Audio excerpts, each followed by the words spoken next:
Bonjour à toutes et à tous, bienvenue. C'est le retour du soleil cette semaine, vous l'aurez remarqué dans les Hauts-de-France. Les températures également sont en hausse dans la région. On peut le dire, aujourd'hui le printemps est prêt à faire son grand retour. Vous en saurez d'ailleurs un peu plus là-dessus avec les prévisions météorologiques complètes après cette édition. L'issue est toujours des plus incertaines pour les salariés de Pimki. On le rappelle, la direction veut réduire ses effectifs et pour cela, elle organise depuis plusieurs mois un plan assez large de licenciement. C'est une décision qui se justifie, je cite, selon la direction, par des résultats déficitaires depuis 2015 et un chiffre d'affaires 2017 en baisse de 10%. Le plan de rupture conventionnelle collective d'abord proposé a été abandonné grâce à la force des syndicats. La direction Pimki a alors proposé un plan de départ volontaire concernant 208 emplois. Ce plan affecterait à la fois le siège mais aussi la logistique et les magasins, notamment une trentaine de boutiques dans la région. Aujourd'hui, elle propose donc pour celles et ceux qui devraient quitter le navire 4 000 € d'indemnité supralégale, ainsi qu'un bonus compris entre 800 et 1100 € par année d'ancienneté. Mais le syndicat CGT refuse, comme le soulignait d'ailleurs hier sur notre plateau la représentante de ce syndicat, Valérie Pringuet. Elle parlait du chantage qu'elle considère aujourd'hui de la part de la direction. Bien sûr qu'il s'agit d'un vrai chantage. On a négocié, nous, organisations syndicales, durant de nombreuses réunions. Comme je le disais, on est resté mercredi soir jusqu'à 2h40 pour arracher des mesures. Et aujourd'hui, l'entreprise dit, et disait déjà en son temps aux salariés, si les salariés ne signent pas l'accord, nous reviendrons à notre première version, c'est-à-dire des propositions à minima. Aujourd'hui, c'est inacceptable. On peut pas, l'entreprise n'a aucun droit. Elle a toute la latitude, concrètement, pour retenir les mesures que nous avons négociées, dont les salariés se sont mis en grève pour les obtenir. Mais c'est à son habitude. Elle a souvent cette malheureuse habitude de mettre en opposition, puisque c'est son objectif, salariés et syndicats, mais les salariés ne sont pas dupes. Le prix du tabac a augmenté ce mois-ci en France. Désormais, le paquet de cigarettes coûte 1 € de plus. Vous l'avez peut-être remarqué, une nouvelle mesure qui émane du ministère de la Santé pour lutter contre la mortalité bien sûr due au tabac. Mais dans une région frontalière comme les Hauts-de-France, les fumeurs invétérés peuvent vite trouver une bonne combine. Beaucoup la connaissent, il s'agit d'aller se fournir chez les voisins belges. C'est a priori ce qui se passe à Moucron où nous nous sommes rendus. Écoutez plutôt ce débitant de tabac belge qui parle aujourd'hui de l'augmentation de l'afflux de clients venant de France. Nous, on dépend, toute notre dépense en fait, de clientèle, c'est que des Français. En fait, nous, on dépend que sur les Français. Notre commerce, elle fonctionne qu'avec des Français. Ça fait 18 ans que je suis ici. Alors, à chaque augmentation, en fait, on le sent que ça change beaucoup. Et je suis pas le seul, en fait. Tous les commerçants qui se trouvent à la frontière, ils sont mieux. Si on a un stock, je veux dire, d'une semaine, il est parti dans une journée. On part tout de suite à la rencontre de Loïc Beaumont et de Perrine Lefebvre. Ils ont à peine la vingtaine et se sont lancés il y a un an dans le maraîchage bio.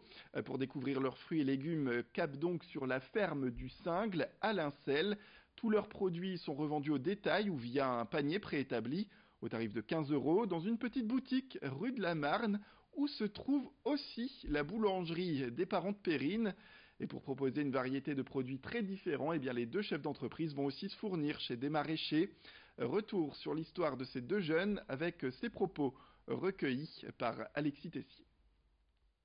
C'est possible de vivre du maraîchage bio, mais ça demande un certain travail en fait. C'est un travail, c'est beaucoup plus de main d'œuvre en fait, c'est beaucoup plus de temps passé au champ, c'est pas d'utilisation de produits, donc c'est un temps de travail supplémentaire je pense et c'est pas tout repos, donc c'est pas facile, c'est pas le terme, mais on peut en vivre et c'est possible. Les gens sont de plus en plus compréhensifs, sont de plus en plus attentifs à cette démarche de bio, de local. Donc on est à l'écoute, enfin les clients sont à l'écoute de notre démarche, donc c'est déjà un bon point. C'est ce qui nous facilite un petit peu la tâche aussi, quoi. Les cafés du coin sont de moins en moins nombreux dans les communes et notamment dans les Hauts-de-France. Ils sont de plus en plus absents. Pourtant, ils seraient là pour tisser du lien social. Est-ce vraiment le cas? Idil Gunay est allé pousser la porte de quelques établissements pour vous donner la réponse. Il y a 6 ans, Ludivine et Thomas ont racheté ce bar tabac à Falampin. À l'époque, le local était vieillissant. Aujourd'hui, c'est devenu l'un des principaux lieux de rencontre pour de nombreux habitants de la commune. Alors les bistrots favorisent-ils le lien social ? Pour le gérant, la réponse sonne comme une évidence. Santé, hein. Quelquefois d'ailleurs, c'est même pour certains le dernier lien social qu'ils ont encore, en tout cas au sein de la commune. Ils peuvent avoir une vie sociale au boulot pour ceux qui bossent à l'extérieur, mais au sein de leur propre commune, quand on est dans une commune comme ici par exemple, et qu'on n'a pas d'enfants, donc on ne croise pas de gens à l'école ou au club de vacances ou ce genre de choses, le seul moment où on a l'occasion d'échanger avec des gens qui vivent dans la même commune et qui ont quelquefois les mêmes centres d'intérêt, c'est finalement au coin du zinc, comme on dit. Ouais. Au comptoir, les clients y trouvent souvent une seconde famille. Les joies, les peines, l'actualité, les sujets sont nombreux à alimenter les conversations. On discute, on refait le monde. Il y a un lien empathique, je dirais, qu'on n'a pas sur Internet ou sur des sites de rencontres. Si on a envie de boire, ou si c'est pour, pour l'ivresse ou des choses comme ça, picoler, on peut picoler à sa maison. L'avantage du café, c'est qu'on y va pour voir des gens, on dispute même parfois, ça peut arriver.